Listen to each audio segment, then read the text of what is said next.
তিন জায়গায় প্রয়োজনে মিথ্যা বলা যায়। এক নাম্বার, আপনার ওয়াইফকে খুশি করার জন্য, সে একটু এরকম না বলে একটু কৌশল করে বললে খুশি হবে, ওটা বলা যায়। দুই নাম্বার, জীবন মরণের ব্যাপার, যান বাঁচানোর জন্য একটু কৌশল করে ঘুরিয়ে বললেন, এটা জায়েজ। তিন নাম্বার, দুইজন ঝগড়া লাগছে তাদেরকে মিলিয়ে দেওয়ার জন্য কৌশল করে একটু মিথ্যা বলা, ঘুরিয়ে বলা যায়। দুইজনের মধ্যে দেখলেন যে সম্পর্ক খারাপ, একজনরে বললেন, ভাই সে তো ওই দিন আপনার ব্যাপারে অনেক প্রশংসা। কি আমার ব্যাপারে প্রশংসা? কি বললো? এই বললো আপনি নাকি এই করছেন ওই করছেন, অনেক প্রশংসা। লোকটার মন খুশি হয়ে যাবে তার ব্যাপারে, ঠিক কিনা?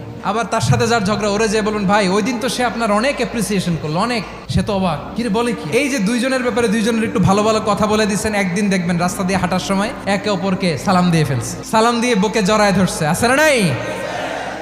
আবার মিলমিশ হয়ে গেছে। কিন্তু আমাদের স্বভাব হইলো, দুই প্রতিবেশী যদি একসাথে বসে একসাথে হাঁটে, দূর থেকে দেখলে আমাদের জ্বলে, আছে না নাই?